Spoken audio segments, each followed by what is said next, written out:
Hello students, welcome welcome welcome your Hindi channel. यहाँ पर जहाँ हम कर रहे हैं आजकल क्लास 10th और 12th की पूरी जोरदार तैयारी। तो 12th वाले स्टूडेंट्स थोड़ी सी कंप्लेंट कर रहे हैं, लेकिन यकीन रखिए उनका भी जल्दी ही लेकर आ रही हूँ। तो अभी आज का वीडियो भी ऑल्सो हमारे क्लास 10th के स्टूडेंट्स के लिए। तो क्लास 10th के स्टूडेंट्स के अभी तक क्विक रिवीजन जो मैंने कराए, यानी कि हम जो करा रहे थे, जिनमें हमने ग्रामर पूरे एक बार में करा दिया आपको, उसके बाद हमने क्या करा दिया, आपका लेखन हो गया, फिर आपकी दोनों बुक्स को भी हमने डिवाइड करके काव्य खंड अलग, गद्य खंड अलग और पूरक पुस्तिका अलग, इस तरीके करके हमने पूरी व्याख्या करा दी। लेकिन एग्जाम में तो आते हैं क्वेश्चंस, है कि नहीं? तो उन क्वेश्चन की प्रिपरेशन कराना भी मेरा काम है।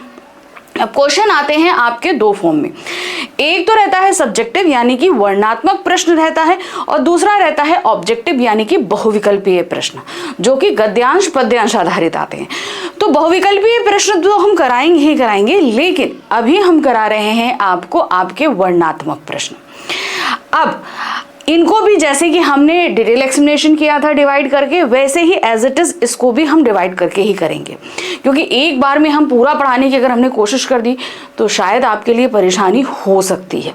इसीलिए हम क्या कर रहे हैं, देखिए, हम सबसे पहले जैसे हमने काव्य खंड अलग आपको समझाया था, फिर गद्य खंड समझाया, फिर पूरक पुस्तिका आपकी समझाई कृतिका, वही काम हम यहाँ पे भी करेंगे। काव्य खंड के क्वेश्चन अलग, गद्य खंड के अलग और आपकी पूरक पुस्तिका के अलग। तो आज जो हम कर रहे हैं वो है क्लास 10th हिंदी कोर्स ए की बुक है क्षितिज भाग 2, ठीक है? तो ये हमारी दो पार्ट में डिवाइड है, काव्य खंड और गद्य खंड। तो आज हम लेकर आए हैं काव्य खंड, ठीक है? क्या लेकर आए हैं? काव्य खंड। काव्य खंड के टॉप 60 मोस्ट इंपॉर्टेंट क्वेश्चंस हैं। अब चूंकि काव्य खंड में आपके पास है 6 चैप्टर, कितने हैं? 6। तो पर चैप्टर हम आपके लिए 10 क्वेश्चंस लेकर आए, तो इनको पढ़ लीजिए, आपको अंदाजा हो जाएगा कि क्वेश्चन किस तरीके के आएंगे। इतना तो मैं आपसे प्रॉमिस कर सकती हूं कि भले ये पढ़ाए हुए क्वेश्चन ना आए, लेकिन आंसर्स जरूर आएंगे। अब आप बोलोगे कि मैम इसका क्या मतलब? देखिए क्या होता है, क्वेश्चन को बहुत तरीके से घुमा फिरा कर पूछा जा सकता है, ठीक है? लेकिन एक बार अगर आप क्वेश्चन समझ लोगे और उसमें आने वाले आंसर्स को समझ लोगे, तो क्वेश्चन एक नहीं 50 तरीके से घुमा के पूछ लो, आपको आंसर पता है कि आपको लिखना क्या है।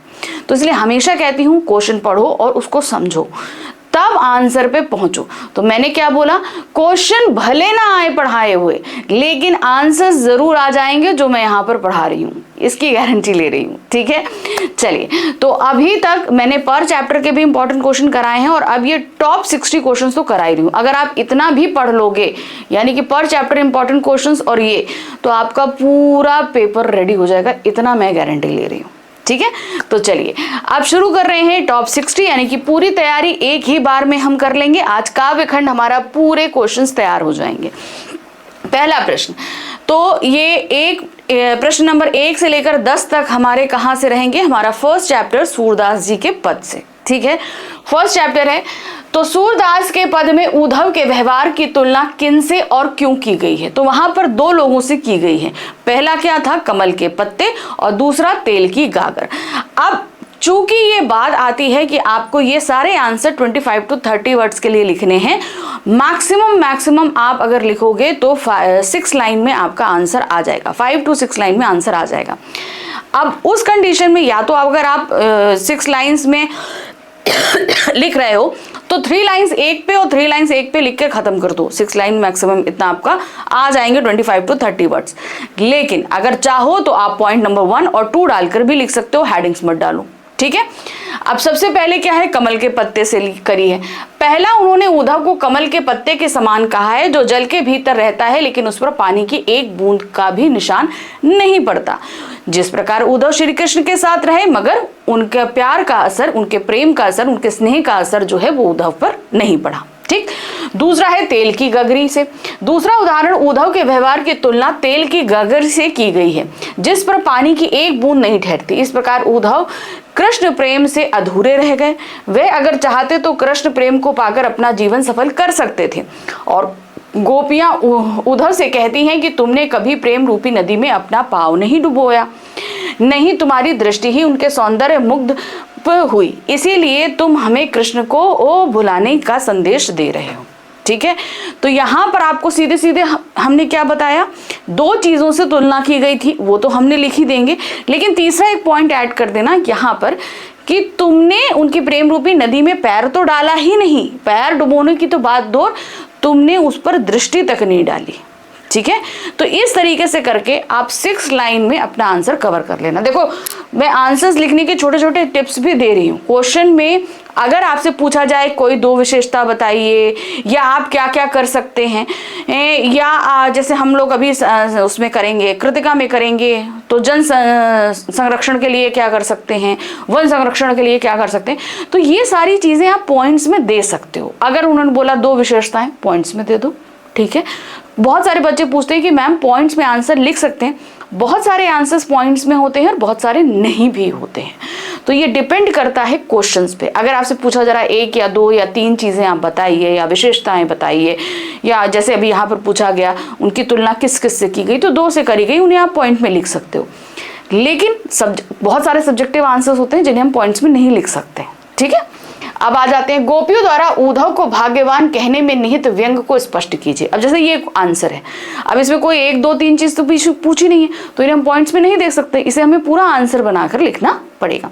आप इसमें से बहुत सारे आंसर देखेंगे जो क्या होगा, बियॉन्ड द लिमिट्स होंगे। ठीक है, लिमिट के ऊपर होंगे, जैसे 25 to 30। इसका रीजन सिर्फ ये है कि हम जब भी आप लर्न करो, जब भी कोई चीज करो, तो ज्यादा लर्न किया करो। अगर 30 वर्ड का आंसर लिखना है तो कम से कम 50 वर्ड का आंसर पढ़ो और लर्न करो। लिखते समय अगर हमारे माइंड से कोई चीज स्किप हो जाए तो कम से कम हम लेस नहीं लिखेंगे, हमें कम नहीं लिखना है। ये ध्यान रखना। बाकी अगर हमें ज्यादा याद है तो उसे लिमिट के अंदर समेटना हमें आता है। ठीक है, तो क्या है, गोपियों द्वारा उद्धव को व्यंग में भाग्यवान कहा गया है। भाग्यवान कहने में वक्रोक्ति अलंकार है। ठीक है, क्या मतलब है, जो कहा कुछ और जो जाता है और मतलब कुछ और होता है का यहाँ प्रयोग किया गया है, जिसमें कहा कुछ जाता है और वास्तविक अर्थ कुछ और होता है। गोपियां उद्धव को भाग्यवान कहकर प्रशंसा करती हुई प्रतीत सी होती हैं, परंतु वास्तव में वो उन्हें भाग्यहीन कह रही हैं। इसका कारण है उद्धव श्री कृष्ण के सानिध्य में रहकर भी उनके असीम प्रेम से वंचित हैं। वे प्रेम सागर में रहकर भी प्रेम के बंधन में ना तो बंध पाए और ना ही प्रेम की गहराई से परिचित हो पाए। यह स्थिति उद्धव के लिए वास्तव में दुर्भाग्यपूर्ण ही कही जाएगी। ठीक है, तो अब इसको आप छोटा कर सकते हो। सिंपल बात है कि गोपियां उद्धव से व्यंग में भाग्यवान कह रही हैं, यहां पर इतना लिखोगी, गोपियां उद्धव को भाग्यवान कहकर प्रशंसा करती हुई सी प्रतीत हो रही है, परंतु वास्तव में उन्हें भाग्यहीन कह रही है। इसका कारण है कि उद्धव श्री कृष्ण के सानिध्य में रहकर भी उनके असीम प्रेम से वंचित हैं। बस इतना आंसर लिख दो, आपका 25 to 30 वर्ड्स हो जाएगा। लेकिन मैंने इतना बड़ा करके आपको क्यों बताया कि मान लीजिए अगर आप कोई चीज भूल जाओ तो आपके हाथ में वर्ड्स रहने चाहिए। ठीक है, चलिए नेक्स्ट आ जाते हैं। गोपियों ने किन किन उदाहरणों के माध्यम से उद्धव को उल्हाने दी है। अब देखिए ये पॉइंट्स में आ सकता है क्योंकि उन्होंने कई तरीके से उल्हाने यानी कि उनको शिकायत करी है कि नहीं। चलिए देखते हैं। गोपियां निम्न उदाहरणों द्वारा उद्धव को उल्हाने देती हैं। पहला क्या है, वो उद्धव को नीरस स्वभाव का मानती हैं, अतः उनकी बातों को कड़वी ककड़ी के समान आग्रह बताकर उल्हाना देती हैं। ठीक है, सीधे वो बोल रही है कि भाई आप जो योग संदेश लेकर आए वो कैसा है, वो कड़वी ककड़ी के समान है। फिर है, उन पर श्री कृष्ण के प्रेम का असर दिखाई नहीं देता, इसलिए गोपियां उद्धव को कमल के पत्ते के समान, अलिप्त एवं तेल की लगी गगरी के समान चिकना अर्थात प्रेम के प्रभाव से रहित रहकर उल्हाना दे रही हैं। ठीक है, ये 2 उन्होंने बात कही। तीसरी क्या हो गई, उन्हें बड़भागी कहकर उल्हाना देती हैं। बड़भागी का मतलब क्या था, उन्हें भाग्यशाली कह रही हैं, मगर उसका अपोजिट कह रही हैं कि भाई आप भाग्यहीन हो, है कि नहीं। प्रेम की नदी में पैर न डुबोने की बात कहकर उन्हें प्रेम से रहित निष्ठुर कहकर उल्हाना दी है। ठीक है, नेक्स्ट आते हैं। दूसरों को नीति की सीख देने वाले कृष्ण स्वयं अनीति का आचरण करने लगे। गोपियों ने ऐसा क्यों कहा, क्योंकि श्री कृष्ण जब तक कहाँ थे, वृंदावन में थे। कोई भी राक्षस आए, असुर आए, कोई भी गलत करे, हमेशा सीख देते थे। लेकिन फिर क्या हुआ, वो चले गए मथुरा। गोपियों से वादा करके गए कि मैं वापस आऊंगा, पर वो वापस नहीं आए और उसके बदले में उन्होंने प्रेम तो छोड़ो योग का संदेश भेज दिया, यानी कि जो वादा किया वो नहीं निभाया। तो पहली गलत काम तो अनीति उन्होंने ये करी। दूसरा, प्रजा होते हुए भी उनको सताया जा रहा है, श्री कृष्ण की प्रजा है वो, तो ये भी कहीं ना कहीं अनीति हुई। दूसरों को नीति की सीख देने वाले श्री कृष्ण स्वयं अनीति पर चलने लगे। ऐसा गोपियों ने इसलिए कहा क्योंकि श्री कृष्ण ही उन्हें प्रेम की महत्ता बताकर प्रेम अपनाने के लिए प्रेरित करते थे। यानी कि प्रेम बहुत इंपॉर्टेंट है, बहुत अच्छा है, इसे अपनाओ, ये कहा था उन्होंने। है प्रेम की सार्थकता को पुष्ट करते हुए वे स्वयं भी प्रेम में मग्न रहते थे। वो खुद भी मानते थे कि प्रेम महत्वपूर्ण है, तो उसमें भी डूबे रहते थे। लेकिन अब वही श्री कृष्ण प्रेम के आदर्श रूप को छोड़कर ज्ञान एवं योग के संरक्षक बन गए। यानी कि अब क्या कह रहे हैं, प्रेम को छोड़ दो, तुम योग को अपना लो। उन्होंने गोपियों के लिए प्रेम को छोड़कर ज्ञान और योग का संदेश भेजा। दूसरों को नीति सिखाने वाले स्वयं अनीति के रास्ते पर चलने लगे। यानी कि पहले तो प्रेम सिखा रहे थे, फिर कह रहे हैं कि तुम प्रेम छोड़ दो। भाई प्रेम कोई वस्तु थोड़ी ना है कि भाई आज पकड़ी कल छोड़ दी, वो तो दिल में बसता है। एक बार अपना लिया तो उसको छोड़ना तो आसान तो होता नहीं। अगला है, उद्धव ज्ञानी थे, नीति की बातें जानते थे। गोपियों के पास ऐसी कौन सी शक्ति थी जो उनके वाक्य चातुर्य से मुखरित हो उठी? सूरदास के पद के आधार पर बताइए। देखिए इसमें सबसे पहली चीज क्या होती है, जब क्वेश्चन पढ़ो तो क्वेश्चन को समझो वो पूछ क्या रहा है। सिंपल देखो, पूछा उद्धव ज्ञानी थे, इसीलिए श्री कृष्ण ने उन्हें भेजा था क्योंकि वो जानते थे कि गोपियां बातों में बहुत चतुर हैं। अगर उनको कोई साधारण व्यक्ति भेज देते तो शायद वो गोपियों की बातों में आ जाते हैं, लेकिन उद्धव को ज्ञानी व्यक्ति को ही उन्होंने योग संदेश लेकर भेजा है कि नहीं। तो श्री कृष्ण ने भी यहाँ पर चतुराई दिखाई थी क्योंकि वो गोपियों को अच्छी तरह जानते थे, नीति की बातें जानते थे। गोपियों के पास ऐसी कौन सी शक्ति थी जो उनके वाक्य चातुर्य से मुखरित हो उठी, यानी कि एकदम जाग उठी। मुखरित हो जाने का मतलब क्या है, जाग उठना। वाक्य चातुर्य मतलब बातों में जो चतुर होना। उद्धव निर्गुण ब्रह्म के ज्ञाता थे। अब निर्गुण ब्रह्म यानी कि ऐसे ईश्वर को पूजना जिसका कोई आकार नहीं है। आकार नहीं है तो उसका कोई गुण नहीं है। यानी कि संसार में जो तुम्हें अच्छा लगे उसको अपना लो, जिसकी जो बातें अच्छी लगे। जैसे कबीरदास जी थे, वे गोपियों को योग का संदेश देने आए थे, लेकिन गोपियों ने उनकी एक भी नहीं सुनी, क्योंकि सच्चे प्रेम में इतनी शक्ति होती है कि वे बड़े से बड़ा ज्ञानी भी उसके आगे घुटने टेक देता है। क्योंकि गोपियां श्री कृष्ण से बहुत प्रेम करती थी, सिर्फ बातों में चतुर नहीं थी। उनके पास जो एक आत्म बोलते ना आंतरिक शक्ति थी, वो थी श्री कृष्ण के प्रेम की शक्ति।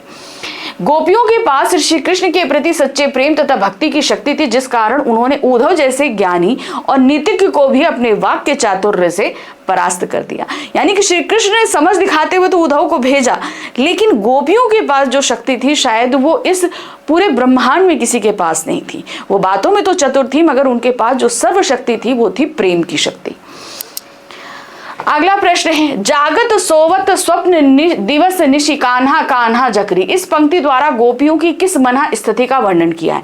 जागत सोवत, जागते सोते, सपने में, दिन में, रात में कान्हा कान्हा जपती हैं। कौन?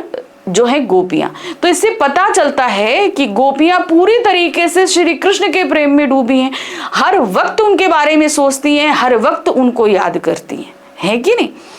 जागत सोवत स्वप्न दिवस निशि कान्हा कान्हा जकरी, इस पंक्ति में सूरदास जी ने श्री कृष्ण के प्रेम के अनुरक्त गोपियों की मन स्थिति का वर्णन किया है।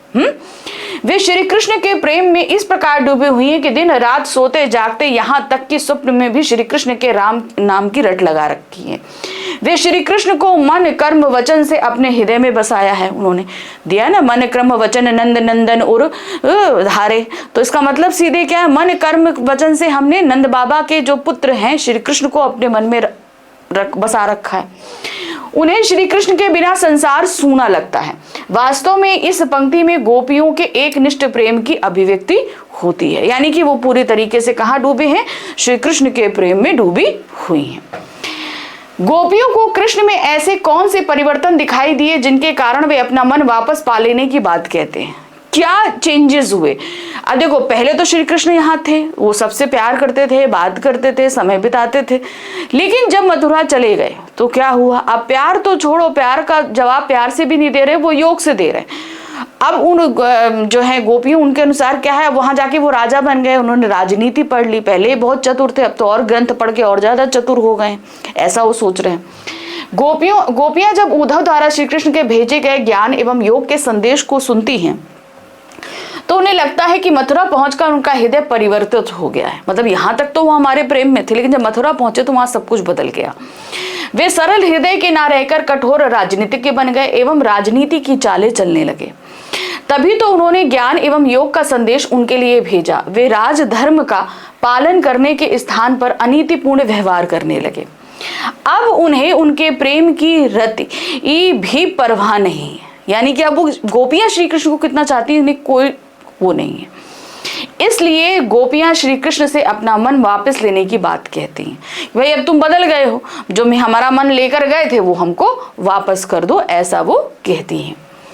उद्धव द्वारा दिए गए योग के संदेश ने गोपियों की विरह अग्नि में घी का काम कैसे किया। विरह अग्नि का मतलब क्या होता है, जब प्रेम में किसी एक दूसरे से अलग होते हैं, दूर होते हैं प्रेमी प्रेमिका, तो दूरी का जो दर्द होता है उसे विरह कहते हैं। क्या कहते हैं? विरह कहते हैं, विरह अग्नि। ठीक है, अब यहाँ पर क्या है, एक तो गोपियों से श्री कृष्ण पहले ही दूर थे तो वो तकलीफ तो थी ही, लेकिन तब भी एक आस थी कि श्री कृष्ण आएंगे, उनसे हम बातें करेंगे, उनको देखेंगे। गोपियों को ये आस थी। लेकिन अब क्या हुआ, वो आए तो नहीं, प्रेम का कोई संदेश भी नहीं भेजा, तो योग का संदेश भेज दिया, जिसने उनके जो दुख और दर्द और तकलीफ थी उसको और ज्यादा बढ़ा दिया। क्योंकि पहले तो तकलीफ थी ही श्री कृष्ण से दूर होने की, अब वो उम्मीद ना आने की जो उनकी उम्मीद थी वो भी टूटी, प्रेम के बदले प्रेम भी नहीं मिला, योग मिला, इसलिए वो उनकी तकलीफ और बढ़ गई। इसलिए ये योग संदेश क्या हुआ, उसने आग में घी का काम किया। आग में घी का मतलब जब आग में घी डालो तो क्या होता है, आग और भड़कने लगती है। तो उसी तरीके से क्या हुआ, इनके विरह की अग्नि यानी कि इनकी जो दूर रहने की जो तकलीफ थी वो और ज्यादा तकलीफ बढ़ गई। गोपियों को श्री कृष्ण पर यह पूर्ण विश्वास था कि वे एक ना एक दिन व्रज वापस लौटेंगे, किंतु श्री कृष्ण ने स्वयं न आकर उद्धव के साथ योग संदेश भेज दिया। उस योग संदेश को प्राप्त कर गोपियां बहुत अधिक विरहाकुल हो गई और वे विरह अग्नि में और अधिक दग्ध हो गई। या और अधिक दग्ध होना ना, यानी कि वो और ज्यादा जलने लगी, उनकी तकलीफ और ज्यादा बढ़ गई। इस योग संदेश ने उनकी विरह अग्नि में घी का काम किया। कृष्ण के आने की आशा को समाप्त कर विरह को इस तरह बढ़ाया जिस तरह घी अग्नि को और अधिक प्रज्वलित करता है। ठीक है, गोपियों ने कृष्ण के प्रति अपने प्रेम भाव की गहनता को किस प्रकार प्रकट किया, सूरदास चरित पदों के आधार पर बताइए।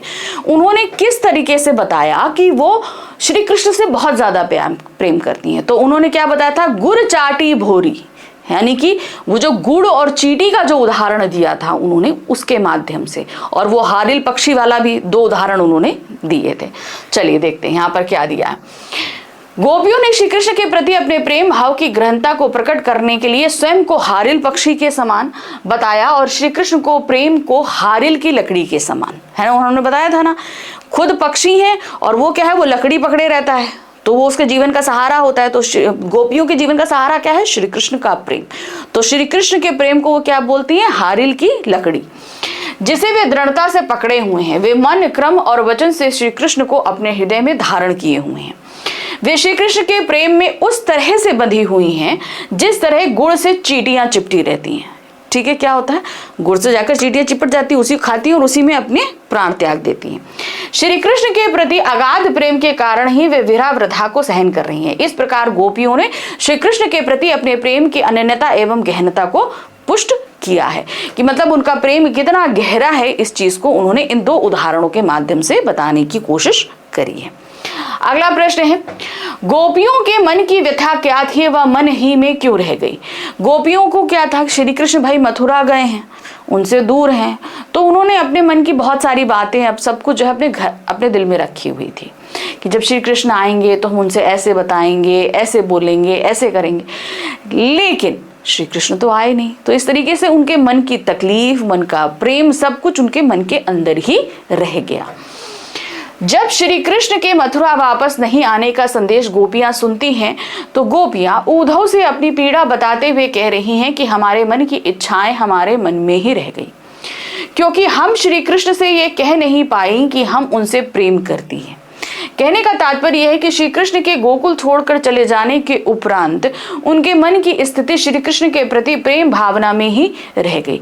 क्या हुआ, जो प्रेम था वो क्या हुआ, मन में ही रह गया, क्योंकि भाई जिससे प्रेम करती थी उसे बता ही नहीं पा रही थी क्योंकि वो सामने नहीं था। जब उन्हें श्री कृष्ण का योग अर्थात योग संदेश मिला तो जिसमें उन्हें पता चला कि वे अब लौटकर नहीं आएंगे, तो इस संदेश को सुनकर गोपियां टूट सी गईं, जिस कारण उनकी विरह की वृथा और बढ़ गई थी। ठीक है ना, तो मन की जो बातें थी वो मन में ही रह गई और उनकी तकलीफ और ज्यादा बढ़ गई। चलिए अब हम आ जाते हैं अपने सेकंड चैप्टर पे। सेकंड चैप्टर क्या है? राम लक्ष्मण परशुराम संवाद। ठीक है, अच्छे से मैंने पढ़ाया हुआ है और अभी मैंने इसका क्विक रिवीजन भी आप लोगों को करवाया हुआ है। ठीक है, डिटेल एक्सप्लेनेशन भी दिया हुआ है, प्लस वन शॉट भी कराए हैं, और अभी तो मैंने आपके उसको पूरा क्विक रिवीजन में यानी कि पूरा काव्यखंड एक बार जब समझाया था तो पूरा लाइन वाइज समझाया था। अब इन्हीं पर हैं 10 प्रश्न, यानी कि प्रश्न संख्या 11 से लेकर प्रश्न संख्या 20 तक हमारा सेकंड चैप्टर रहेगा। कौन सा? राम लक्ष्मण परशुराम संवाद। ठीक है, चलिए आगे बढ़ते हैं। लक्ष्मण के अनुसार वीर योद्धा की क्या क्या विशेषताएं परशुराम में नहीं है? ठीक है, अब इसी तरीके से एक क्वेश्चन घुमाया जा सकता है कि राम लक्ष्मण परशुराम संवाद के अनुसार बताइए कि वीर योद्धा की क्या पहचान होती है या उसकी क्या विशेषताएं होती हैं। सेम क्वेश्चन है, क्वेश्चन सेम है, खाली उसको हमने बताया ना क्वेश्चन समझो। वो एक क्वेश्चन को कम से कम नहीं तो 8 से 10 बार तरीके से घुमा फिराकर क्वेश्चन लिखा जा सकता है, मगर आंसर वही आएगा जो आप पढ़ रहे हो। ठीक है, तो इसमें बेसिकली क्या है, वीर योद्धा जो है उसकी क्या विशेषताएं होती हैं जो परशुराम में नहीं है। परशुराम वीर योद्धा थे लेकिन लक्ष्मण के अनुसार नहीं थे। क्यों? क्योंकि परशुराम अपनी बातों से ही काम चला रहे थे। जो वीर योद्धा होता है वो तो रणभूमि में उतरता है, ऐसा उनका मानना था लक्ष्मण जी का, है कि नहीं? चलिए देखते हैं। लक्ष्मण के अनुसार वीर योद्धा की निम्नलिखित विशेषताएं परशुराम में नहीं है। पहला क्या है? वीरों के समान परशुराम वीरता का प्रदर्शन नहीं कर रहे, केवल उसका बखान कर रहे हैं, यानी कि सिर्फ बातें कर रहे हैं। भाई आप वीर योद्धा हो तो परफॉर्म करो। नेक्स्ट है, वीर युद्ध भूमि में संग्राम कर अपना जौहर दिखाते हैं, ना कि सिर्फ डींगे हाँकते हैं। सिर्फ बातें नहीं करते, जौहर दिखाते हैं। वीर अपनी प्रशंसा स्वयं नहीं करते, उनकी कथनी और करनी में अंतर नहीं होता।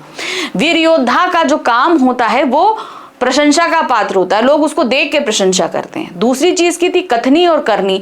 वीर योद्धा जो कहते हैं और जो करते हैं उनमें फर्क नहीं होता, वो सेम चीज होती है। वीरों के समान धैर्य व विनयशीलता के गुण का अभाव भी लक्ष्मण परशुराम में पाते हैं, यानी कि जो पेशेंस होता है, ठीक है, जो विनम्रता होती है वो परशुराम के अंदर नहीं है। नेक्स्ट है, लक्ष्मण कुंभाबतिया और तर्जनी के उदाहरण से अपनी किस बात को सिद्ध करना चाहते हैं और क्यों? यहाँ पर हमने आपको पहले बताया है कि कुंभाबतिया एक बहुत ही नाजुक फल होता है जिसपे सिर्फ एक उंगली मात्र रख दो तो वो फूट जाता है। तो यहाँ पर लक्ष्मण सिर्फ ये सिद्ध करना चाहते हैं परशुराम जी को कि यहाँ पर कोई कमजोर नहीं है जो आपकी धमकी मात्र से डर जाएगा। ठीक है, चलिए लक्ष्मण कुंभाबतिया और तर्जनी के उदाहरण से स्पष्ट करना चाहते हैं कि वे कद्दू के फूल से बने कोमल फल के समान नहीं है, यानी कि बहुत कमजोर नहीं है जो तर्जनी उंगली के दिखाने से मुरझा जाएंगे। वे एक शूरवीर और क्षत्रिय वंशी हैं, अतः वे परशुराम के फूंक मारने से नहीं उड़ेंगे। कहते ना फूंक मारो तुम फूंक मारो चाहे उड़ा न पहाड़ू। तो कहने का तात्पर्य सीधा क्या है कि आप फूंक मार के पहाड़ उड़ाना चाहते हो, जो कि एक नामुमकिन चीज है। हम एक पहाड़ हैं और आपकी धमकी मात्र से हम डरने वाले नहीं हैं। वे पर्वत के समान कठोर, अडिग और शक्तिशाली हैं, अतः परशुराम व्यर्थ ही डींगे मारकर उन्हें डराने धमकाने का प्रयास ना करें। लक्ष्मण जी और राम जी के परशुराम जी से संवाद में क्या अंतर है? चलिए अब बताइए। लक्ष्मण जी भी संवाद कर रहे हैं, राम जी ने भी परशुराम से संवाद किया, इनमें अंतर क्या है? लक्ष्मण जी जहां पर बड़े कठोर वचनों के बड़े विनम्र स्वर में कठोर वचनों के साथ व्यंग कर रहे हैं, वही राम जी क्या है, वो बहुत ही विनम्र स्वर में है, बहुत ही विनम्र स्वर में। ठीक है, तो ये अंतर है। लक्ष्मण जी के उत्तरों ने परशुराम जी के क्रोध रूपी अग्नि में आहुति का काम किया, क्योंकि भाई उनका व्यंग कर रहे हैं तो उनकी गुस्सा बढ़ती जा रही है, जिससे उनका क्रोध अत्यधिक बढ़ गया है। जब श्री राम ने देखा कि परशुराम जी का क्रोध अत्यधिक बढ़ चुका है, अग्नि को शांत करने के लिए जैसे ही जल की आवश्यकता होती है, वैसे ही क्रोध अग्नि को शांत करने के लिए मीठे वचनों की आवश्यकता होती है। यानी कि जब सामने वाला व्यक्ति बहुत गुस्सा हो तो हमें क्या करना चाहिए? हमें एकदम सॉफ्ट स्पोकन बहुत अच्छे से बोलना चाहिए ताकि सामने वाले का गुस्सा कम हो जाए। श्री राम जी ये जानते थे तो उन्होंने वही किया, श्री राम ने वही किया। श्री राम ने अपने मीठे वचनों से परशुराम जी के क्रोध शांत करने करने का प्रयास किया। तभी तो उन्होंने बोला ना, क्या कहते हैं, क्या बोला था, नाथ शंभु धनु भंज निहारा होई केऊ एक दास तुम्हारा। तो अपने आप को उनका दास बता दिया था उन्होंने, ताकि उनका गुस्सा शांत हो जाए। भाव यह है कि जितने क्रोधित स्वभाव के लक्ष्मण जी थे, उनसे बिल्कुल विपरीत श्री राम का स्वभाव अत्यंत शांत था। ठीक है, तो वो व्यंग्य भरे स्वर में लक्ष्मण जी बात कर रहे थे, जिससे परशुराम जी का क्रोध बढ़ रहा था। लेकिन श्री राम जी का स्वर क्या था, विनम्र था, शांत था, जिसने कहीं ना कहीं परशुराम जी के क्रोध को थोड़ा सा शांत करने की कोशिश करी थी। ठीक, अगला है, क्रोध से बात और अधिक बिगड़ जाती है। बात सही है। राम लक्ष्मण परशुराम संवाद कविता के आलोक में इस कथन की पुष्टि कीजिए। देखिए, परशुराम जी क्रोधित थे, क्यों? क्योंकि उनके आराध्य का धनुष तोड़ा गया था। अगर वहीं पर सारी बातें बहुत ही मीठे सुर में विनम्रता के साथ हो जाती तो शायद बात इतनी आगे नहीं बढ़ती। लेकिन लक्ष्मण जी ने क्या किया, उनके क्रोध को और बढ़ाया अपनी बातों से, जिससे बात आगे बढ़ती जा रही थी, है कि नहीं। क्रोध से बात और अधिक बिगड़ने की गुंजाइश हमेशा ही बनी रहती है। क्रोधी व्यक्ति पर अपने ऊपर नियंत्रण नहीं रहता। जब हमें भी गुस्सा आता है तो क्या होता है, हम अपने ऊपर कंट्रोल नहीं रख सकते, है ना। हम क्या कर रहे हैं, क्या बोल रहे हैं, बहुत ज्यादा गुस्सा हो तो हमें नहीं पता होता। उसे क्रोध की अवस्था में यह ध्यान नहीं रहता कि वह क्या और किसे बोल रहा है। दोनों ही पक्ष एक दूसरे को प्रत्युत्तर में कटु और व्यंग्यात्मक बातें सुनाते हैं, जिसमें विपरीत पक्ष अपना आपा खो बैठता है। यानी कि जाहिर सी बात है, अगर हम भी गलत बोलेंगे, सामने वाला गलत बोलेगा, तो किसी ना कोई तो अपना आपा खोएगा कि नहीं खोएगा। राम लक्ष्मण परशुराम संवाद कविता में परशुराम जी के प्रत्युत्तर में लक्ष्मण जी उनके पद व अवस्था का ध्यान न रखते हुए उन्हें कटु और कठोर बातें सुनाते हैं। ठीक है, पर लक्ष्मण जी क्या है, वो ये नहीं देख रहे हैं कि ये सामने साधु हैं और बहुत बड़े साधु हैं, ज्ञानी साधु हैं। यदि विश्वामित्र जी व श्री राम जी बीच में अपने कोमल व विनम्र स्वभाव का प्रदर्शन ना करते तो ना जाने परिणाम क्या होता। मतलब कि विश्वामित्र जी ने और कहीं ना कहीं श्री राम जी ने, दोनों के विनम्र स्वरूप ने क्या किया था, परशुराम जी के क्रोध को कहीं ना कहीं शांत किया था। नहीं तो इसका फलस्वरूप लक्ष्मण जी का वध भी हो सकता था परशुराम जी के द्वारा, है कि नहीं। चलिए, अगला प्रश्न है, साहस और शक्ति के साथ विनम्रता हो तो बेहतर है। इस कथन पर अपने विचार राम लक्ष्मण परशुराम संवाद के आलोक में लिखिए। देखिए, यहाँ पर लक्ष्मण जी हो, परशुराम जी हो या राम जी हो, तीनों के पास साहस है, शक्तिशाली है, सब है, लेकिन विनम्रता सिर्फ एक के पास है, वो है श्री राम जी के पास। क्यों? क्योंकि उन्हें अपनी शक्ति पर अहंकार नहीं है। साहस और शक्ति दोनों ही मानव के अच्छे गुण हैं। विनम्रता भी अपने आप में एक महत्वपूर्ण गुण है। यदि व्यक्ति में साहस व शक्ति के साथ विनम्रता भी हो तो ये सोने पर सुहागा हो जाता है। राम में ये तीनों ही गुण थे, जबकि परशुराम में साहस शक्ति तो कूट कूट कर भरी थी, पर विनम्रता नहीं थी। कोई भी साहसी व्यक्ति विनम्रता को अपनाकर प्रशंसनीय व सबका प्रिय बन सकता है। जाहिर सी बात है, प्रशंसनीय तो बनेगा ना। अगर भाई हमारे अंदर सब कुछ है, उसके बाद भी हम बहुत ही सॉफ्ट स्पोकन, तो सामने क्या कहा, इतना बड़ा आदमी है, इतना शक्तिशाली, इतना पैसे वाला है, लेकिन उसके अंदर अहंकार नाम की चीज नहीं है। जैसे राम जी थे, वो खुद विष्णु जी के अवतार थे, उनके अंदर शक्ति थी, ज्ञानी थे, सब कुछ था, लेकिन अहंकार नहीं था, इसीलिए वो भगवान हुए, है कि नहीं। लेकिन विनम्रता के अभाव में साहस दुस्साहस में परिवर्तित हो जाता है। विनम्रता साहस व शक्ति पर अंकुश लगाकर उसे उद्दंड होने से रोकती है। ठीक है, जैसे कि हमारे लक्ष्मण जी यहाँ थोड़ा सा उद्दंड हो गए थे कि नहीं, विश्वामित्र जी से किस तरीके से बात कर रहे थे, सॉरी क्या कहते हैं, परशुराम जी से कैसे बात कर रहे थे। अगला प्रश्न है, स्वयंवर स्थल पर शिव धनुष तोड़ने वाले को परशुराम ने किस प्रकार धमकाया था। कैसे धमकाया था? उन्होंने कहा था कि भाई शिव धनुष को तोड़ने वाला वैसा ही मेरा शत्रु है जैसा कि सहस्त्रबाहु। ठीक है, दूसरा उन्होंने बोला था कि पूरी सभा को छोड़कर अलग हो जाए, नहीं तो पूरी सभा के जितने राजा हैं वो सभी मारे जाएंगे। तो देखिए क्या है, स्वयंवर स्थल पर शिव धनुष तोड़ने वाले को परशुराम ने धमकाते हुए कहा था कि जिसने इस धनुष को तोड़ा है वह मेरा शत्रु है, सहस्त्र बाहु के समान, अब मैं उसका विनाश निश्चित है। राम के ये कहने पर कि आपके ही किसी दास ने इसे तोड़ा होगा, परशुराम अत्यंत क्रोधित होकर कहने लगे कि दास तो वह होता है जो सेवा करे, यह तो शत्रु का काम है। ठीक है, जाहिर सी बात है, मेरा कोई सामान तोड़ा जाएगा तो मैं कहूंगी मेरा वो हितैषी तो होगा नहीं, मेरा कोई शत्रु होगा, मेरे से कोई चिढ़ने वाला व्यक्ति होगा जो मेरे सामान को नुकसान पहुंचा रहा है। इसीलिए अन्य सभी राजा स्वतः ही अलग हो जाएं, क्योंकि धनुष तोड़ने वाले को उनसे अब कोई नहीं बचा सकता। क्योंकि अगर वो पूरी सभा में से अलग होकर खड़ा नहीं हुआ तो एक एक करके जितने राजा बैठे हैं मैं उन सबको मार दूंगा। शिव धनुष तोड़े जाने पर परशुराम के क्रोध को शांत करने के लिए राम क्या वचन कहते हैं? क्या कहते हैं? पहली ही लाइन है, नाथ शंभु धनु भंज निहारा होई के एक दास तुम्हारा। क्या कहते हैं?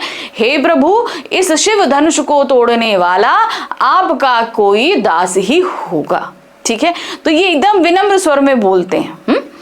श्री राम जी के द्वारा शिव धनुष तोड़े जाने के कारण जब परशुराम जी क्रोधित हो जाते हैं, जब उनके क्रोध को देखकर जनक के दरबार में सभी लोग भयभीत हो गए, तो श्री राम ने आगे बढ़कर परशुराम से कहा कि हे मुनिवर, भगवान शिव के धनुष को तोड़ने वाला आपका ही कोई दास होगा।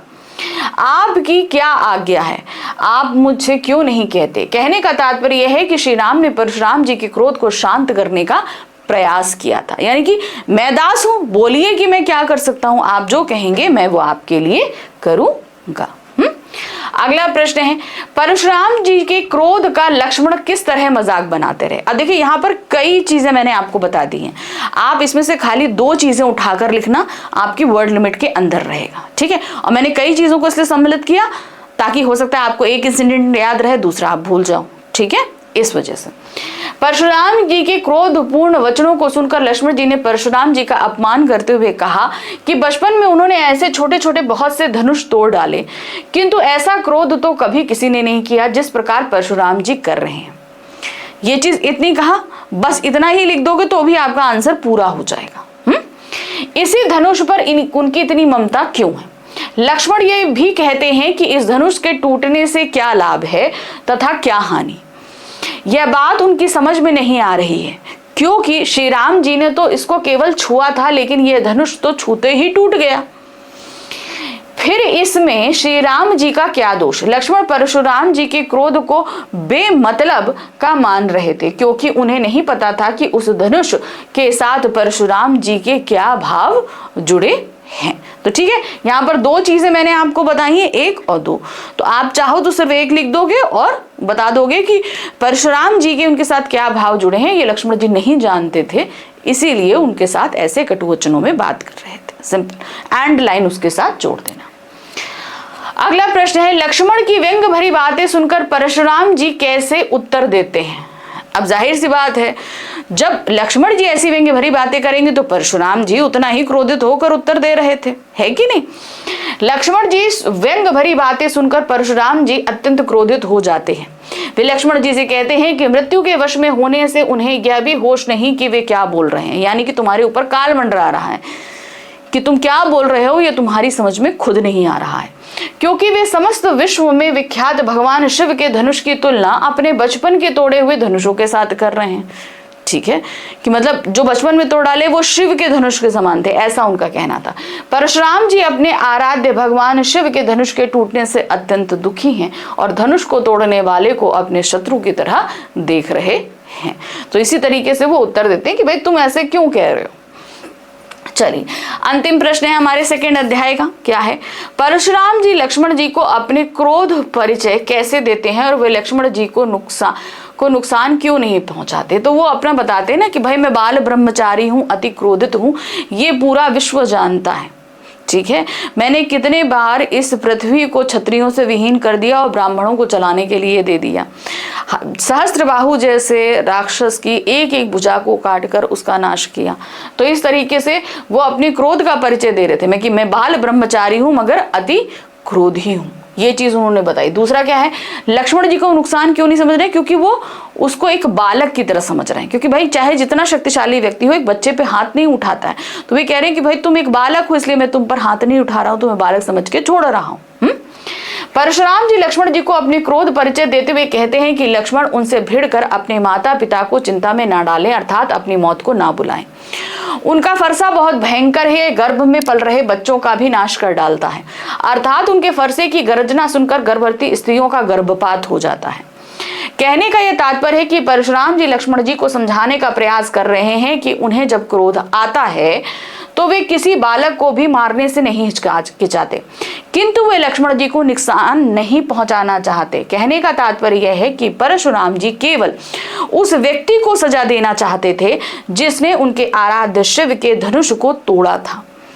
वे लक्ष्मण जी को बालक समझकर केवल अपने क्रोध का परिचय देते हैं। सिर्फ क्रोध का परिचय दे रहे हैं, कुछ कर नहीं रहे, क्योंकि भाई तुम बच्चे हो, तुम समझ जाओ, ऐसे ही समझ जाओ, ऐसे समझाने की वो प्रयत्न कर रहे थे। चलिए अब हमारा प्रश्न संख्या 21 से लेकर 30 तक यानी कि 21 to 30 हमारा रहेगा थर्ड चैप्टर आत्मकथ्य।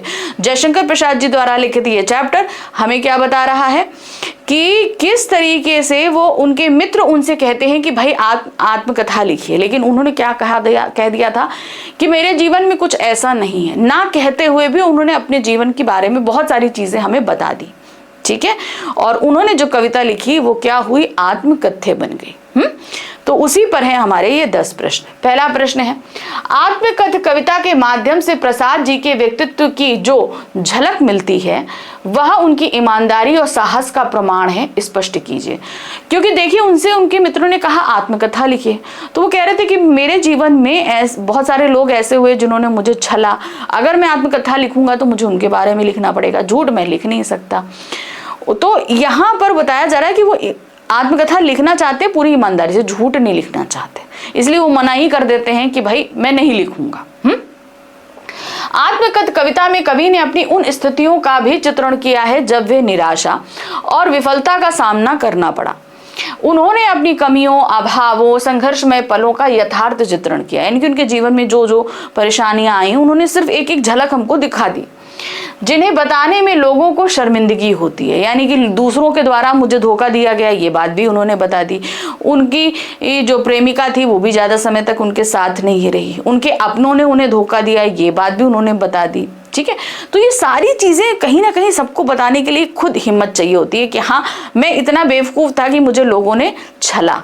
तो ये कहीं ना कहीं अपने अंदर एक गिल्ट रहता है और हम नहीं बता पाते, लेकिन यहाँ पर प्रसाद जी ने बताया। प्रसाद ने उन लोगों की भी चर्चा की जिन्होंने उनके जीवन में आनंद के पल चुराकर उनसे मुख मोड़ लिया। अपनी कमजोरियों को उजागर करना, अभाव व निराशा के पलों को बताना, खुशियों का जीवन से पलायन, ये सब बातें प्रसाद जी की ईमानदारी और साहस का प्रमाण है। यानी कि वो अपने जीवन की जितनी भी चीजें हैं उन्होंने पूरी ईमानदारी के साथ हमें बताने का प्रयत्न किया है। आत्मकथा सुनाने के संदर्भ में अभी समय भी नहीं, कभी ऐसा क्यों कहते हैं? तो उनके मित्रों ने उनसे कहा ना कि भाई आत्मकथा लिखिए, तो उन्होंने बोला नहीं कि भाई अभी समय नहीं है, अभी थकी हारी सोई है मेरी व्यथा। ये चीज उन्होंने लास्ट लाइन में कही थी, ये अच्छा नहीं कि मैं चुप रहूं औरों की सुनता रहूं, ये चीज उन्होंने कही थी ना।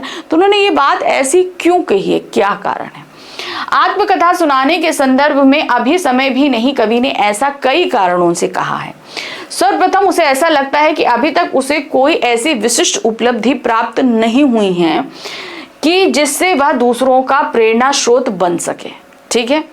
दूसरा, अभी वह अपने जीवन की उस अवस्था में नहीं पहुंचा जहां पहुंचकर वह अपने विगत जीवन का लंबा परिचय दे सके। भाई होता है ना कि हमारे जीवन का अगर मध्याह्न भी खत्म हो जाता है, हम अंतिम चरण यानी कि बुढ़ापे में एंटर कर जाते हैं, तब लगता है कि हमारे जीवन में जो चीजें थी उन्हें हम लिख दें। तो उसने बोला कि अभी ये समय नहीं है। इसके अतिरिक्त कवि ने अपने जीवन के अल्पकाल में ही इतनी पीड़ा झेल ली है कि वह उन बीते क्षणों का उल्लेख कर फिर से उस पीड़ा को झेलना नहीं चाहता। यानी कि वो जितनी तकलीफें झेल चुका है, अगर वही सब चीजें फिर से बयां करेगा तो क्या होगा, उसे वो सारी तकलीफें फिर से झेलनी पड़ेगी। अगला प्रश्न है, आत्मकथ्य काव्य में अपनी आत्मकथा के लिए कवि ने कौन सा विशेषण प्रयोग किया है और क्यों?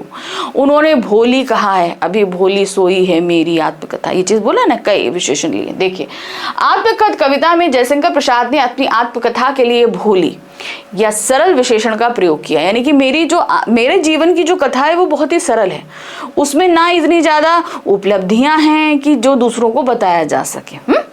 क्योंकि वे अपने जीवन को सादा, निष्कपट और संघर्षों से भरा मानते हैं।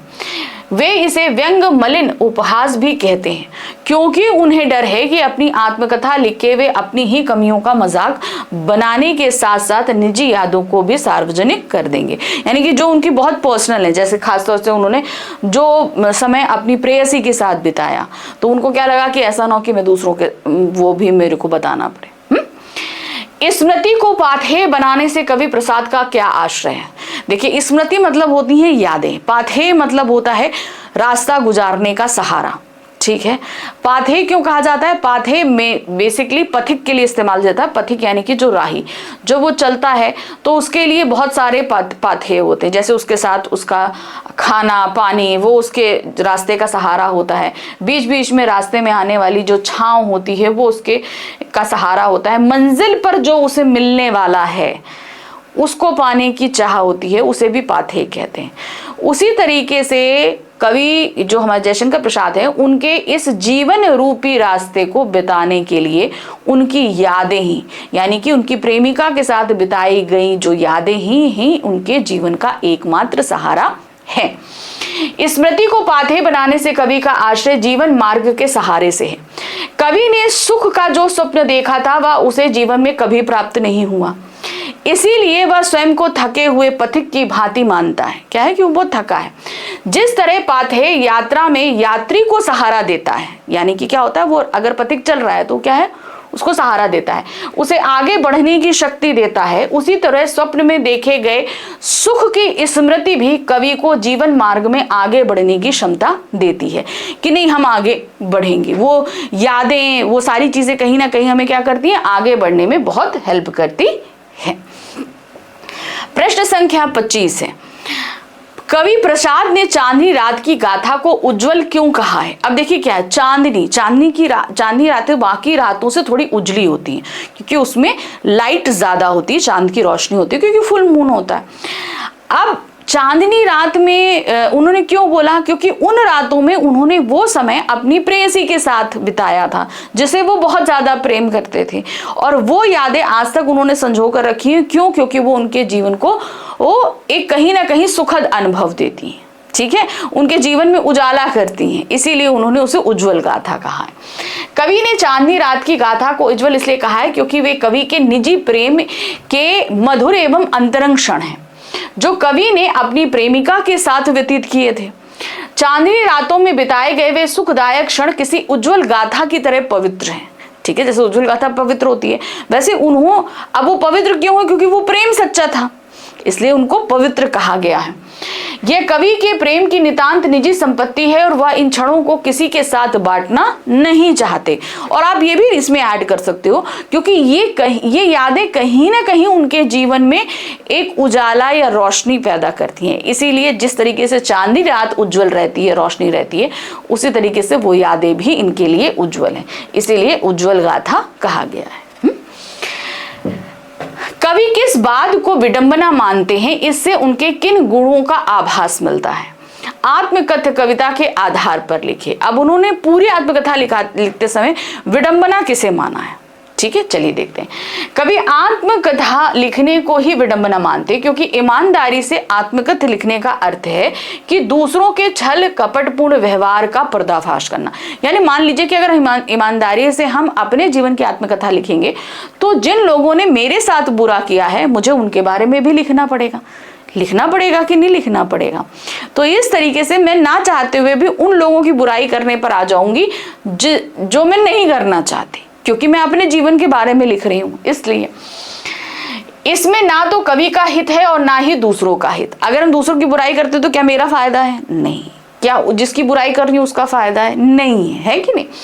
सच्चाई एवं ईमानदारी से अपने जीवन का सार लिखने में उन सभी व्यक्तियों की कलई खुल जाएगी, यानी कि जिन्होंने उनके साथ गलत किया, जिन्होंने छल कपट एवं विश्वासघात से कवि का जीवन गागर रिक्त कर दिया। गागर रिक्त का मतलब क्या है? जिससे उनके जीवन में जो खुशियां थी वो भी चली गई थी, और साथ ही दुनिया कवि के भोलेपन, निष्कपट व्यवहार तथा सरल स्वभाव का मजाक भी उड़ाएगी कि भाई इतना बेवकूफ है, इतना पागल है, इस तरीके से कहेगी। इससे कवि की अपने कर्तव्य के प्रति ईमानदारी एवं निष्ठा संबंधी गुण का पता चलता है। कवि आत्मकथा ना लिखने के लिए क्या तर्क देते हैं? उन्होंने कई चीजें कही हैं कि भाई अभी उन्होंने अपनी जीवन में इतनी उपलब्धियां नहीं पाई कि उन्हें लिखें। उनके जीवन में अभी कुछ इतने दुख तकलीफ हैं कि वो किसी दूसरे के साथ शेयर नहीं करना चाहते हैं। उनके जीवन में इतना दुख है कि अब उसको कहीं ना कहीं वो भुला चुके हैं, दोबारा याद नहीं करना चाहते। उन्होंने कई रीजंस इसके बताए हैं, ठीक है ना। कवि तर्क देते हैं कि यह तो बड़े दुर्भाग्य की बात है कि कवि को उनकी आत्मकथा लिखने को कहा जा रहा है, क्योंकि सरल मन वाले एक ही हंसी कैसे उड़ाई जाए। कवि तो अभी तक स्वयं दूसरों के स्वभाव को समझ नहीं पाया, ठीक है, वो तो अभी तक उनके जीवन में जितने लोग आए उन्हीं के नेचर को वो नहीं समझ पा रहे हैं। उनके सरल स्वभाव के कारण जीवन में उनसे जो गलतियां हुई, कुछ लोगों ने जो उन्हें धोखे दिए या उनके साथ जो छल प्रपंच किए, उन सभी के बारे में लिख कर वे अपना और उनका मजाक नहीं बनाना चाहते। कहने का तात्पर्य यह है कि कवि अपने प्रपंची मित्रों की असलियत दुनिया के सामने लाकर उनको शर्मिंदा नहीं करना चाहते, इसलिए कवि अपनी आत्मकथा नहीं लिखना चाहते। तो यहाँ तो एक रीजन दिया है, तो हमने तो आपको कई रीजन बताए जो आपको समझ में आए। वर्ड लिमिट के अंदर एक रीजन आए या दो रीजन आए, जितना भी आया आप उसी तरीके से लिख देना।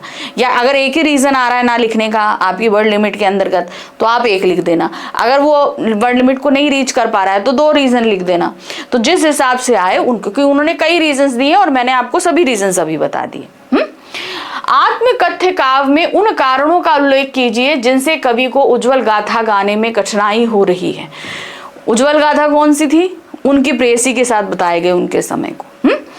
कवि के जीवन में थोड़ी मधुर स्मृतियां भी हैं। जीवन के उन कोमल पक्षों को किसी को भागीदार नहीं बनाना चाहता, क्योंकि वो उसके कहीं ना कहीं निजी पल हैं। क्योंकि उन थोड़ी सी मधुर स्मृतियों में दूसरों को आनंद प्रदान करने वाली कोई बात नहीं है। इसमें वह स्वयं ही उपहास का पात्र बनेगा, यही कठिनाई उनके सामने। क्योंकि भाई देखिए, जब हम आत्मकथा लिखेंगे तो जहां हम अपने कमजोर पलों को लिख रहे हैं वहीं अपने प्रेम भरे पलों को भी लिखना पड़ेगा। ठीक है, तो वो पल कहीं ना कहीं उसके निजी हैं। अगर कोई सुनेगा तो उसको आनंद लेगा, मजाक बनाएगा, तो इसलिए वो भी कहते हैं कि नहीं, मैं नहीं लिखना चाहता, मैं नहीं बताना चाहता। कवि ने कविता में अपनी पत्नी की सुंदरता का वर्णन किस प्रकार किया है? उन्होंने क्या बताया था सौंदर्य का वर्णन करते हुए कि भाई उषा की जो लालिमा है वो कहां से आती है? उनकी प्रेयसी के गालों से आती है, कपोलों से आती है, बताया था ना उन्होंने। चलिए देखते हैं। कवि अपनी प्रिया के सौंदर्य का वर्णन करते हुए कहते हैं कि उनके लाल गालों को देखकर ऐसा लगता है जैसे उनके लाल गालों की मदहोश कर देने वाली सुंदर छाया में प्रेम बिखेरती हुई प्रेम भरी सुबह सुहागिन की तरह उदित हो रही हो। अर्थात ऐसा लगता था जैसे सुबह ही अपनी लालिमा उसी से लिया करती है। क्या करती है? जो लालिमा है वो क्या करती है? उसी से लेती है। आज उनकी यही यादों का सहारा लेकर कवि अपने जीवन के रास्ते की थकान दूर करता है। अर्थात उसी की यादें एक कवि के थके हुए जीवन का सहारा बनी हुई है। अगला प्रश्न है, कवि जयशंकर प्रसाद किसके माध्यम से और किस तरह अपने जीवन की कथा का उल्लेख कर रहे हैं? उन्होंने क्या बोला था? मधुप गुनगुना कर कह जाता ना जाने कितनी कहानी। तो यहाँ मधुप मतलब है भौरे के माध्यम से कह रहे हैं ना। कवि जयशंकर प्रसाद भौरे के माध्यम से अपनी कथा का उल्लेख कर रहे हैं। कवि कहते हैं कि उनका मन रूपी भौरा गुनगुनाकर अपनी कौन सी कहानी कह रहा है।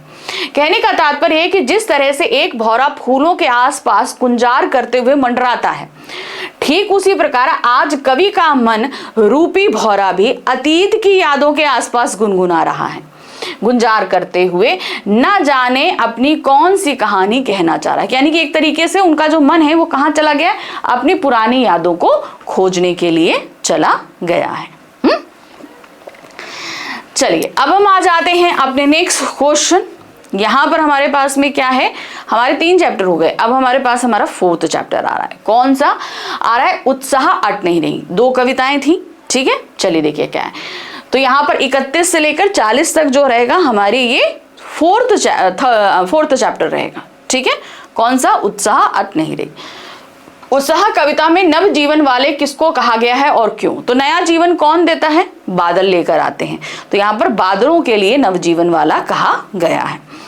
उत्साह कविता में कवि ने नवजीवन वाले बादलों के लिए प्रयुक्त किया है, क्योंकि बादल बरस कर दग्ध धरती के ताप को शांत करते हैं, यानी कि जो धरती बहुत जल रही है उसकी गर्मी को शांत करते हैं, प्रकृति में नवजीवन का संचार करते हैं। बादलों की फुहार प्रकृति को प्रफुल्लता का संचार करती है। पशु पक्षी पेड़ पौधे मनुष्य सभी के जीवन में आनंद एवं उत्साह का संचार होता है। जीवन हरा भरा एवं उल्लास से परिपूर्ण बन जाता है। इसीलिए बादलों को नव जीवन वाला कहना सर्वथा उपयुक्त है, ठीक है। अगला प्रश्न है, कवि निराला बादल से बरसने के स्थान पर गरजने के लिए क्यों कहते हैं? वो क्या कह रहे हैं?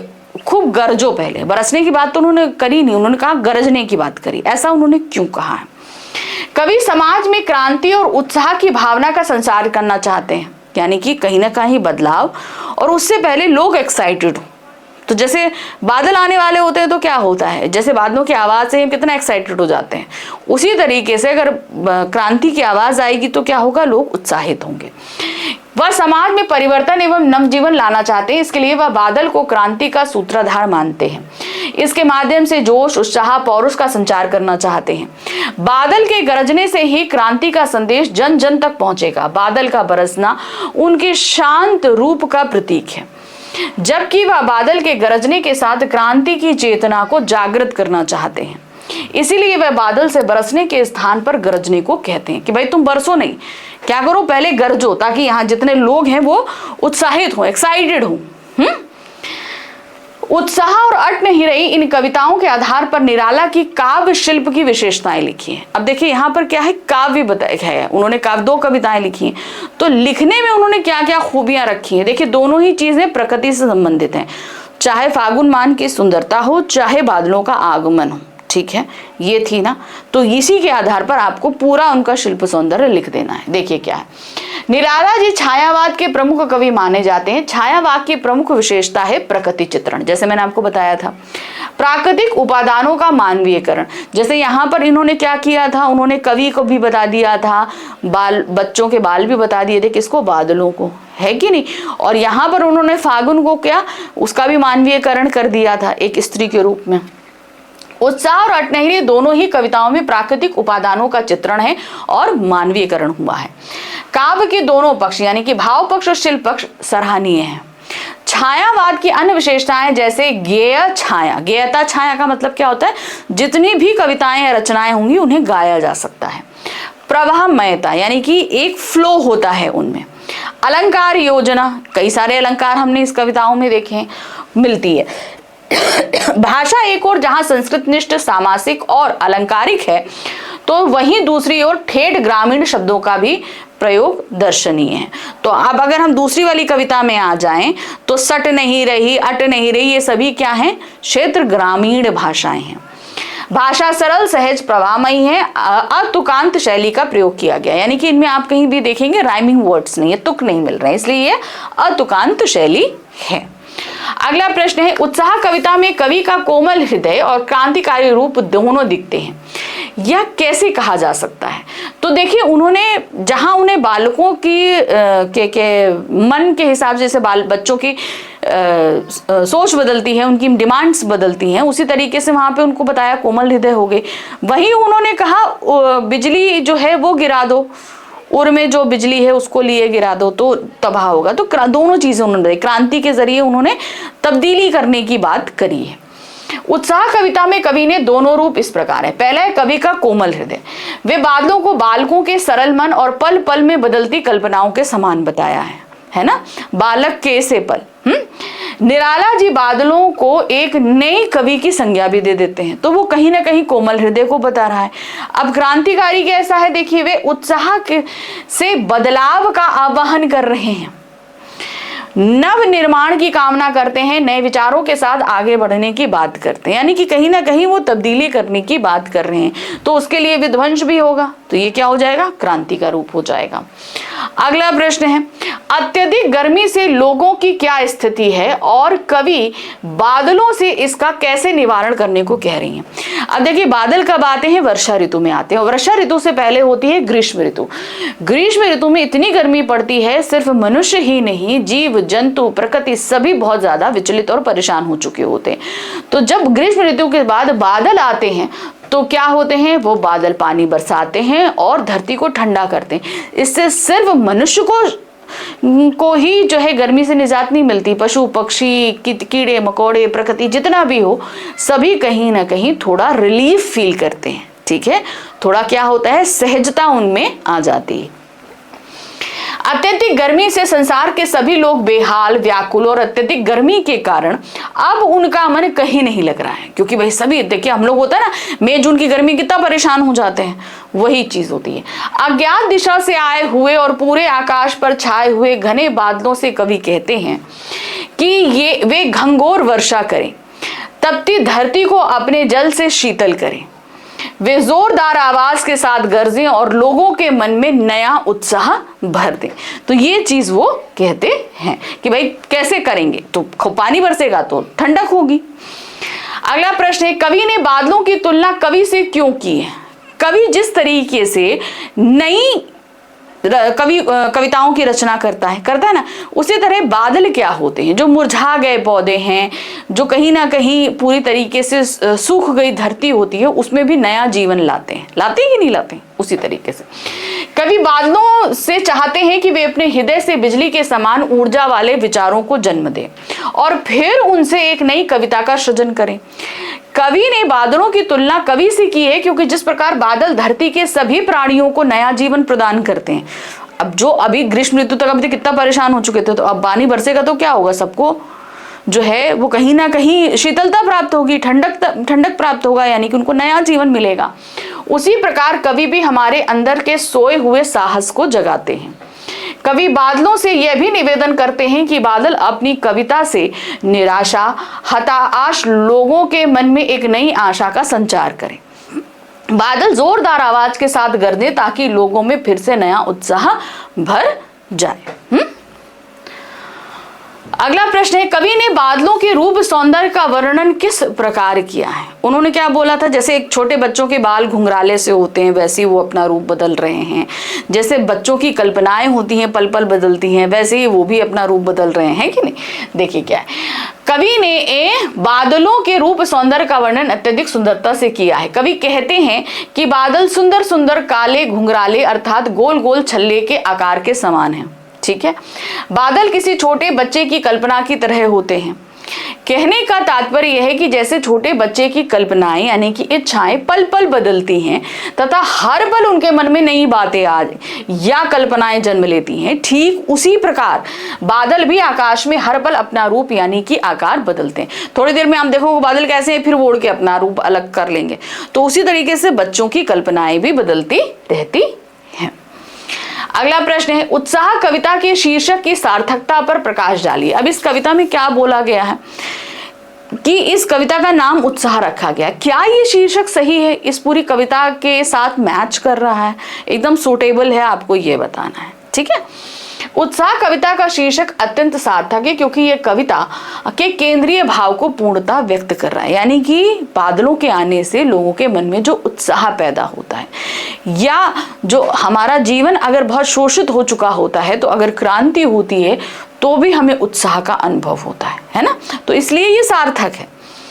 यह एक आवाहन गीत के रूप में प्रस्तुत है जिसमें नव परिवर्तन के लिए नव उत्साह और नवीन कल्पनाओं का समावेश किया गया है। कविता में उत्साह और जोश से भरे हुए मनोभावों का चित्रण किया गया है जो समाज में सकारात्मक परिवर्तन लाने के लिए प्रेरित करता है, यानी कि कहीं ना कहीं हमारे जीवन में एक पॉजिटिव चेंज लाने की बात की जा रही है। उत्साह कविता का भावार्थ स्पष्ट कीजिए, यानी कि अभी आपको पूरी कविता जो है वो शॉर्ट करके लिख देनी है।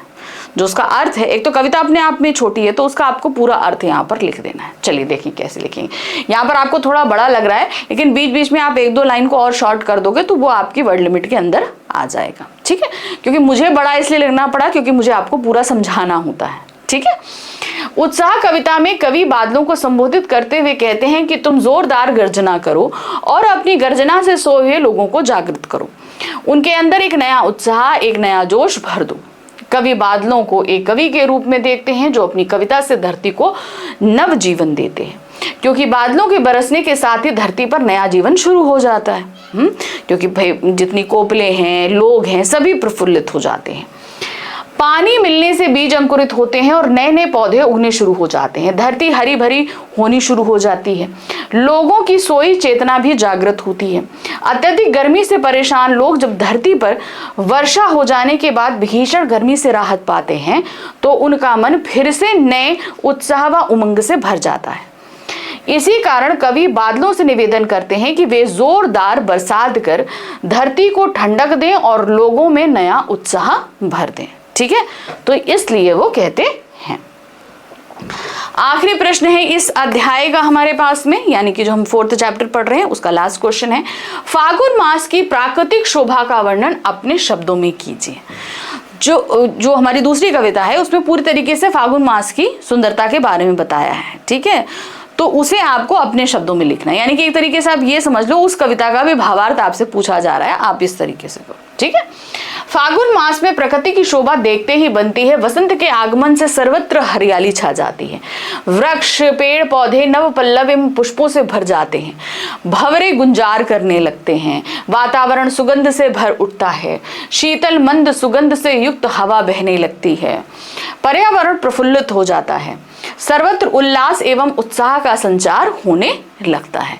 तो ये सुंदरता ऐसी है कि कवि इन आंखों में बसाना चाह रहा है मगर वो बस नहीं पा रही है।